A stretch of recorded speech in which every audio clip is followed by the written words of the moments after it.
DD किसान, बदलते भारत की शान।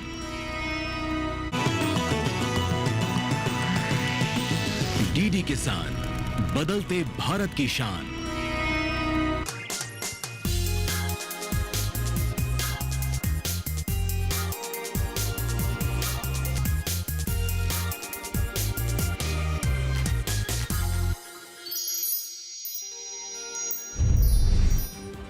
किसान क्रेडिट कार्ड पर संसद में सरकार ने दिया बड़ा बयान। कहा, लोन लिमिट में बढ़ोतरी से किसानों को कृषि और इससे जुड़े कार्यों में विविधता लाने के लिए मिलेगा प्रोत्साहन।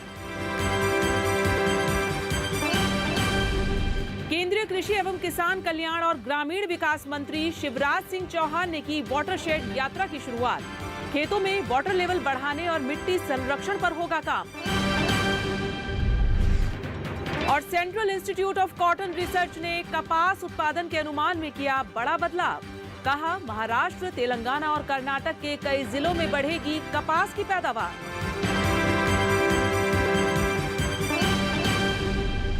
नमस्कार, मैं हूं चेतना त्यागी। हमेशा की तरह आज एक बार फिर हाजिर हूं आपका पसंदीदा शो मंडी.com लेकर। मंडी.com में आप किसान भाई बहनों के लिए जरूरी खबरों के साथ खेती के सिकंदर में शानदार प्रेरक कहानी के अलावा बीते सप्ताह की जरूरी कमोडिटीज के भाव भी हम आपको बताएंगे।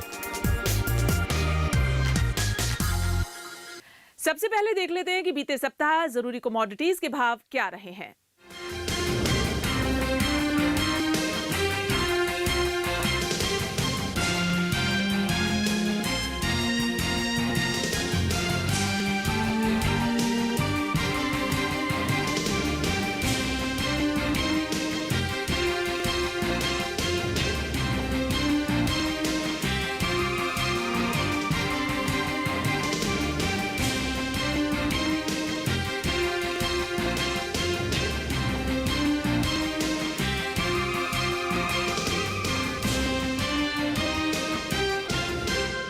और अब एक नजर डाल लेते हैं बीते सप्ताह की खेती किसानी की बड़ी खबरों पर। बजट में किसान क्रेडिट कार्ड के तहत लोन लिमिट में बढ़ोतरी की घोषणा करने के बाद अब सरकार केसीसी के तहत किसानों को जमानत मुक्त लोन सैंक्शन की सीमा 1.6 लाख से बढ़ाकर 2 लाख रुपए कर सकती है। डेयरी और पोल्ट्री किसानों के लिए लोन लिमिट को भी बढ़ाकर 5 लाख रुपए किया जा सकता है। लोन लिमिट में बढ़ोतरी से किसानों को कृषि और इससे जुड़े कार्यों में विविधता लाने के लिए प्रोत्साहन मिलेगा। इससे मुख्य रूप से छोटे और सीमांत किसानों को लाभ पहुंचेगा। बैंकिंग सोर्स ने बताया कि वित्तीय सेवा विभाग के तहत अंतर मंत्रालयीय समिति ने लोन लिमिट बढ़ाने के प्रस्ताव को पहले ही मंजूरी दे दी थी। हालांकि सरकार बैंकों के लिए कोई व्यावसायिक निर्णय नहीं ले सकती है, इसलिए मामले को भारतीय रिजर्व बैंक के पास दिशा निर्देश के रूप में रखने के लिए भेजा गया है। 1 फरवरी को अपने बजट भाषण में वित्त मंत्री निर्मला सीतारमण ने कहा था कि केसीसी 7.7 करोड़ किसानों, मछुआरों और डेयरी किसानों को शॉर्ट टर्म लोन की सुविधा देगी। केंद्रीय कृषि मंत्री शिवराज सिंह चौहान ने संसद में बताया कि सरकार किसानों को कृषि सब्सिडी दे सकती है, लेकिन वर्ल्ड ट्रेड ऑर्गेनाइजेशन की कुछ शर्तें हैं। इसमें सबसे बड़ी शर्त है, सब्सिडी का पैसा फसल मूल्य से 10% से अधिक नहीं होना चाहिए। चूंकि भारत एक विकासशील देश है, इसलिए यहाँ किसानों को सब्सिडी दी जा सकती है, लेकिन इसकी लिमिट फसल उत्पादन मूल्य का 10% से अधिक नहीं हो सकता, क्योंकि WTO की ऐसी बाध्यता है। संसद में एक सवाल का जवाब देते हुए कृषि मंत्री शिवराज सिंह चौहान ने बताया कि WTO के साथ समझौते के मुताबिक उसके सदस्य देश अपने किसानों को MSP दे सकते हैं, जिसके लिए सरकार की ओर से फसलों की खरीद की जाती है। केंद्रीय कृषि एवं किसान कल्याण और ग्रामीण विकास मंत्री शिवराज सिंह चौहान ने हाल ही में वाटरशेड यात्रा का शुभारंभ किया। वाटरशेड कार्यक्रम के तहत चेक डैम, बोरी बंधान, मेड़ बंधान, खेत तालाब आदि अनेक संरचनाएं बनाई जाएंगी। इनसे पानी बचेगा और मिट्टी का कटाव रुकेगा। सतही जल भी बहकर नहीं जाएगा, जिससे भूजल स्तर बढ़ेगा। शिवराज सिंह चौहान ने कहा कि जल हमारे जीवन का आधार है। जल है तो जीवन है। हम माटी में पैदा हुए हैं और माटी में मिलते हैं। माटी हमारा अस्तित्व और आधार है। वाटरशेड के तहत बनी संरचनाओं के माध्यम से भरा हुआ सतही जल आसपास के बड़े इलाके में भूजल स्तर बढ़ाएगा। केंद्र और राज्य सरकार मछली पालकों के लिए कई योजनाएं चला रही है। इन्हीं में एक योजना फिश फार्मिंग के लिए भी बनाई गई है, जिससे किसान अच्छा मुनाफा कमा सकते हैं। इसी क्रम में उत्तर प्रदेश की योगी सरकार ने प्रधानमंत्री मत्स्य संपदा योजना मछली उत्पादन और मछुआरों की आय बढ़ाने के लिए शुरू की है। इस योजना के तहत मछली पालन क्षेत्र के विकास के लिए जरूरी बुनियादी ढांचे का निर्माण किया जाता है। इसके लिए ऑनलाइन आवेदन करना होता है। ये प्रक्रिया अब उत्तर प्रदेश में शुरू हो गई है और 15 फरवरी तक ऑनलाइन आवेदन किया जा सकता है। वर्तमान मार्केटिंग सीजन 2024-25 में कपास के अनुमानित उत्पादन में बढ़ोतरी की संभावना है। कुल कपास उत्पादन का अनुमान एक बार फिर संशोधित किया गया है, क्योंकि देश के मध्य और दक्षिणी हिस्सों के प्रमुख कपास उत्पादक क्षेत्रों में उत्पादन बढ़ने का अनुमान है। ICAR central institute of cotton research Nagpur के मुताबिक इस साल सितंबर तक चालू मार्केटिंग सीजन के लिए कपास का उत्पादन 320 लाख गांठ होने का अनुमान है। पहले कपास का अनुमानित उत्पादन 299.36 से 304 लाख गांठ रहने का अनुमान था। केंद्रीय वित्त मंत्री निर्मला सीतारमण ने 1 फरवरी को रिकॉर्ड 8वां बजट लगातार पेश किया। बजट में किसानों के लिए जो घोषणा हुई है वो कृषि क्षेत्र और समूची ग्रामीण अर्थव्यवस्था में नई क्रांति का आधार बनने वाली है। यहाँ रुकेंगे एक छोटे से ब्रेक के लिए। ब्रेक के बाद हम बात करेंगे बजट 2025 में कौन कौन सी प्रमुख घोषणाएं की गई हैं जिससे कृषि क्षेत्र को एक नई दिशा मिलने की उम्मीद है। तो आप कहीं मत जाइएगा, हम तुरंत हाजिर होते हैं।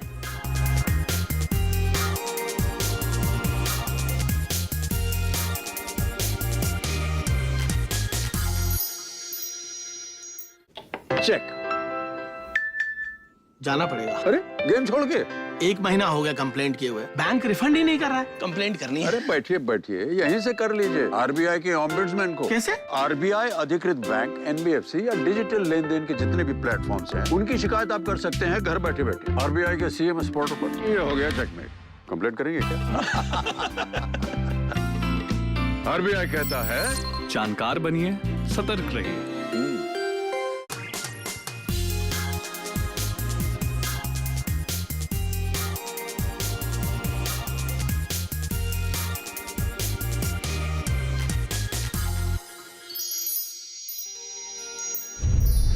एक बार फिर से स्वागत है आप सभी का मंडी.com में। और अब वक्त हो गया हमारी खास पेशकश खेती की सिकंदर का।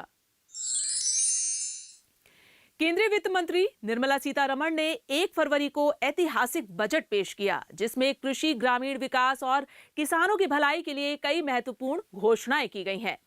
इस बजट में कृषि क्षेत्र के लिए 1.71 लाख करोड़ रुपए का प्रावधान किया गया है, जो कृषि क्षेत्र में क्रांतिकारी बदलाव का संकेत देता है। आइए एक नजर डालते हैं उन घोषणाओं पर जिनसे भारत के ग्रामीण क्षेत्र में एक नई क्रांति की उम्मीद जगी है।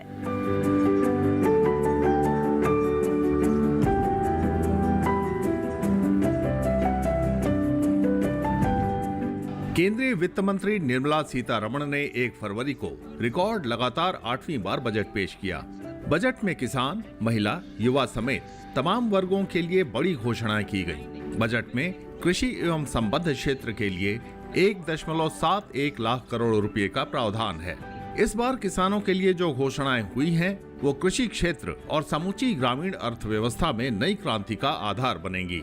बजट में प्रधानमंत्री धन धान्य कृषि योजना की शुरुआत की गई, जिसका उद्देश्य देश के कृषि क्षेत्र में क्रांतिकारी बदलाव लाना है।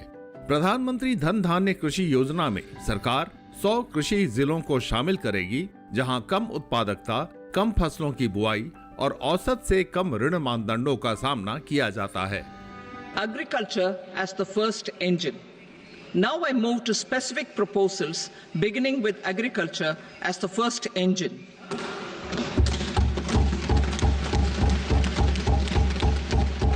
Prime Minister Dhan Dhanya Krishi Yojana, developing agri-districts program.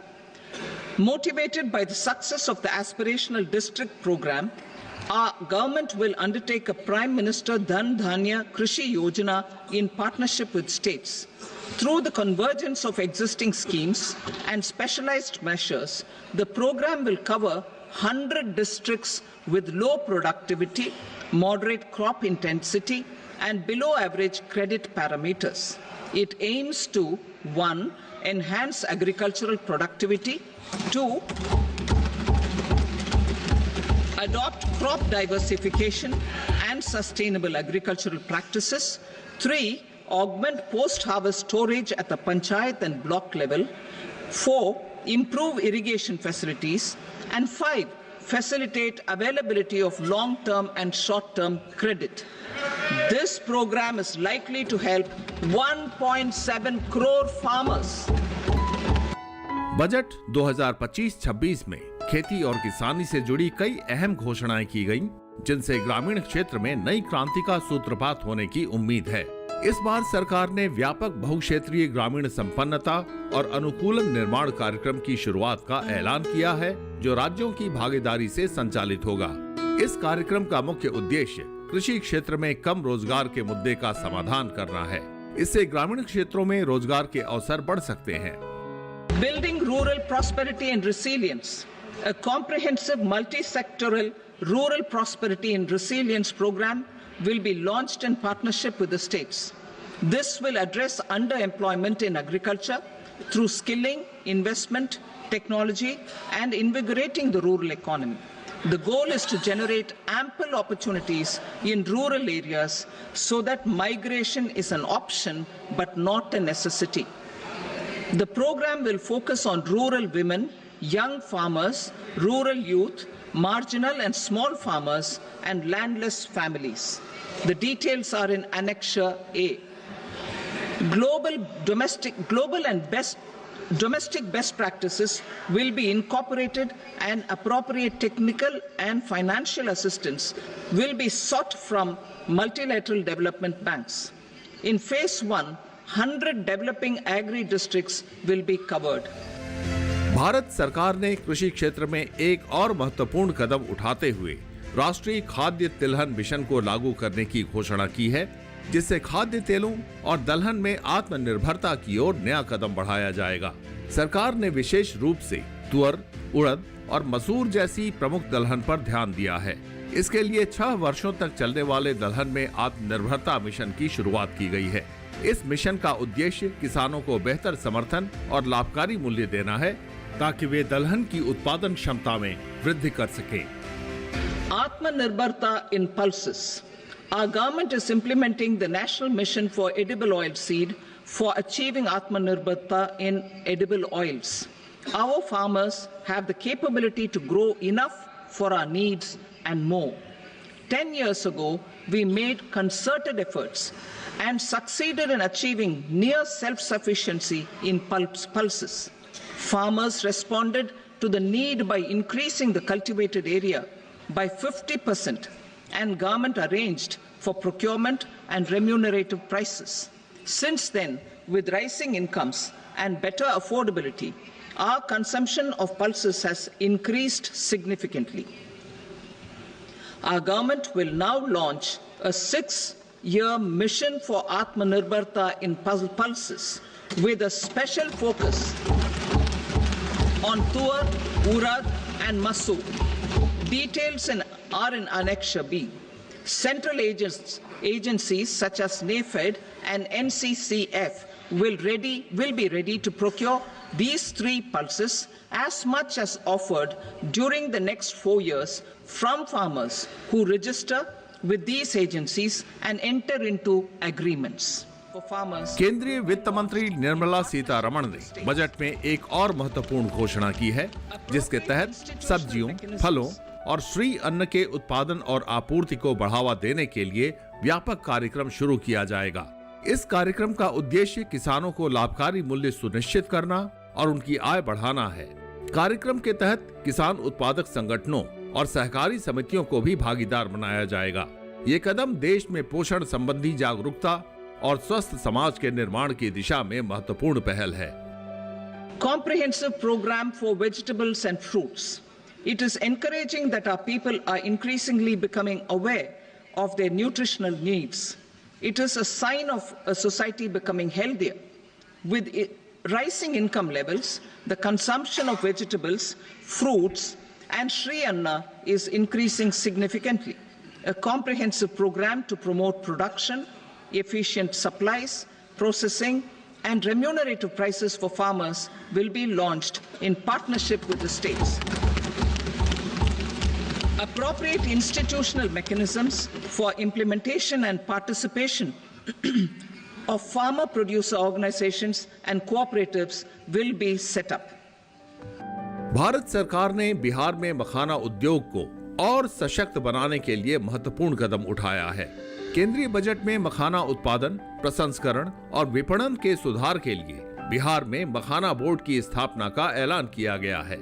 इस बोर्ड का मुख्य उद्देश्य मखाना किसानों का पथ प्रदर्शन, प्रशिक्षण और उन्हें सरकारी योजनाओं का लाभ पहुंचाना है। इसके साथ ही मखाना से जुड़े क्रियाकलापों में लगे लोगों को एफपीओ में संगठित किया जाएगा ताकि उत्पादन और मूल्य संवर्धन में सुधार किया जा सके। ये कदम बिहार के मखाना उद्योग को नई दिशा देने के साथ किसानों की आय में वृद्धि की दिशा में महत्वपूर्ण पहल है। Makhana board in Bihar. For this, there is a special opportunity for the people of Bihar. A Makhana board will be established in the state to improve production, processing, value addition, and marketing of Makhana. The people engaged in these activities will be organized into FPOs. The board will provide hand-holding and training support to Makhana farmers and will also work to ensure they receive the benefits of all relevant government schemes. Budget में राष्ट्रीय उच्च पैदावार बीज mission के कार्यान्वयन की भी बात की गई है, जिसका मुख्य उद्देश्य उच्च पैदावार, कीट प्रतिरोधी और जलवायु अनुकूल बीजों का विकास और प्रसार करना है। इस मिशन में अनुसंधान को बढ़ावा देते हुए 100 से अधिक बीजों की किस्मों को वाणिज्यिक स्तर पर उपलब्ध कराया जाएगा। ये कदम किसानों को बेहतर बीज उपलब्ध कराकर उनकी उत्पादकता को बढ़ाने और कृषि में स्थिरता लाने की दिशा में अहम भूमिका निभाएगा। A national mission on high-yielding seeds will be launched, aimed at 1.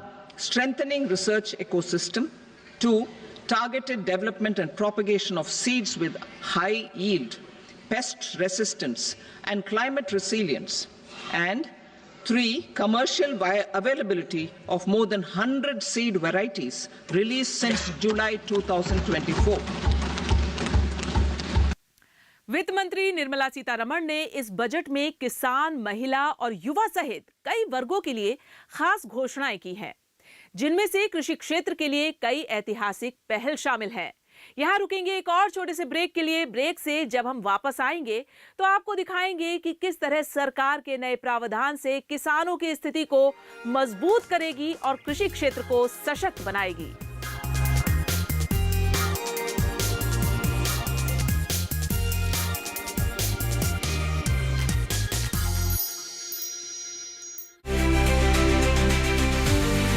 Haryana के चित्रसेन की ढाणी गांव में खेती तो बहुत से किसान करते हैं, लेकिन एक ऐसी किसान भी है जो हौसलों को उगाती है, जिसके खेत में सरसों के पीले फूल उसकी दृढ़ इच्छा शक्ति की मिसाल हैं, जिसके बनाए मसालों में उसकी मेहनत की खुशबू कूट कूट कर भरी हुई है, जिसकी जिद और धैर्य के आगे हर मुश्किल बौनी है। एक ऐसी किसान जिसकी इच्छा शक्ति के आगे पहाड़ भी जर्रा है। कैंसर से लड़कर जिसने जीना सीखा और दुनिया को दिखा दिया। अगर हौसलों में है जान तो मुट्ठी में है आसमान। मिलते हैं भारत की फार्म लेडी नीलम यादव से। देखिए भारत की फार्म लेडी रविवार 9 फरवरी रात 8 बजे डीडी किसान पर।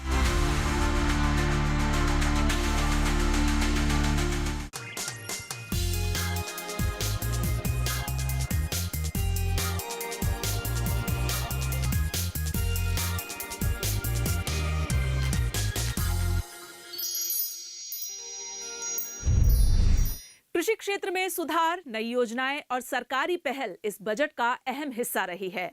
इससे भारतीय किसानों को बड़ी मदद मिल सकती है और कृषि उत्पादन में वृद्धि हो सकती है। बजट की घोषणाओं ने निश्चित रूप से कृषि क्षेत्र में क्रांतिकारी बदलाव की दिशा में एक मजबूत कदम बढ़ाया है। किसानों की स्थिति को बेहतर बनाने के लिए सरकार कौन-कौन से प्रावधान लेकर आई है, देखिए आगे की इस रिपोर्ट में। केंद्रीय बजट में सरकार ने भारत के मत्स्य उद्योग को नई दिशा देने के लिए महत्वपूर्ण कदम उठाया है। भारत मछली उत्पादन और जलीय कृषि में विश्व में दूसरे स्थान पर है। अब सरकार समुद्री खाद्य निर्यात को बढ़ावा देने के लिए अंडमान निकोबार और लक्षद्वीप जैसे द्वीपों पर विशेष ध्यान देगी। सरकार भारतीय विशिष्ट आर्थिक क्षेत्र और गहरे समुद्रों से सतत मछली पकड़ने को बढ़ावा देने के लिए अनुकूल फ्रेमवर्क लाने की योजना बना रही है, जिससे मत्स्य उत्पादन और निर्यात को नई ऊंचाइयां मिल सकेंगी। India ranks second largest globally in fish production and aquaculture. Seafood exports are valued at 60,000 crore rupees. To unlock the untapped potential of the marine sector, our government will bring in an enabling framework for sustainable harnessing of fisheries from Indian exclusive economic zone and high seas, with a special focus on the Andaman and Nicobar and Lakshadweep islands. Budget 2025-26 में कपास उत्पादकता mission की घोषणा की गई है, जो विशेष रूप से कपास उगाने वाले किसानों के लिए बड़ी पहल है। ये पंचवर्षीय मिशन में कपास की उत्पादकता को बेहतर बनाने में मदद करेगा, साथ ही कपास की अधिक लंबे रेशे वाली किस्मों को बढ़ावा देगा। किसानों को विज्ञान और प्रौद्योगिकी की सर्वोत्तम सहायता प्रदान की जाएगी, जिससे उनकी आय में वृद्धि होगी और वस्त्र क्षेत्र के लिए गुणवत्तापूर्ण कपास की निरंतर आपूर्ति सुनिश्चित होगी। For the benefit of lakhs of cotton growing farmers, I am pleased to announce a mission for cotton productivity. This 5-year mission will facilitate significant improvements in productivity and sustainability of cotton farming and promote extra long staple cotton varieties. The best of science and technology support will be provided to farmers. Aligned with our integrated 5F vision for the textile sector, this will help in increasing incomes of the farmers and ensure a steady supply of quality cotton for rejuvenating India's traditional textile sector. केंद्र सरकार ने किसानों को राहत देने के लिए कई महत्वपूर्ण घोषणाएं की हैं। किसान क्रेडिट कार्ड के माध्यम से ऋण सीमा को बढ़ाने की योजना है, जिससे 7.7 करोड़ किसानों, मछुआरों और डेयरी किसानों को 3 लाख के बजाय 5 लाख रुपए तक कर्ज मिल सकेगा। इस कदम से किसानों को अधिक वित्तीय सहायता मिलेगी, जो उनकी आर्थिक स्थिति को मजबूत करने में मदद करेगी। इसके अलावा यूरिया उत्पादन में आत्मनिर्भरता को बढ़ावा देने के लिए असम में एक नया यूरिया संयंत्र स्थापित किया जाएगा, जिसकी वार्षिक उत्पादन क्षमता 12.7 लाख मीट्रिक टन होगी। इससे यूरिया की आपूर्ति में वृद्धि होगी और कृषि क्षेत्र में खाद की पर्याप्तता सुनिश्चित की जाएगी। Kisan credit cards facilitate short-term loans for 7.7 crore farmers, fishermen and dairy farmers.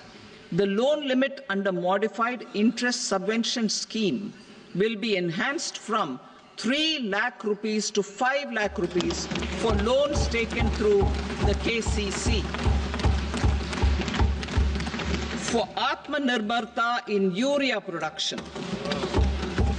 our government had reopened 3 dormant urea plants in the eastern region.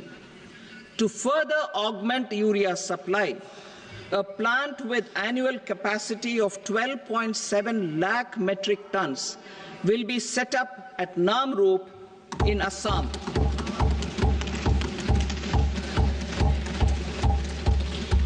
कुल मिलाकर इस बार का बजट कृषि क्षेत्र के लिए ऐतिहासिक साबित हो सकता है, क्योंकि इसमें किसानों की स्थिति सुधारने और कृषि उत्पादन को बढ़ावा देने के लिए कई महत्वपूर्ण घोषणाएं की गई हैं।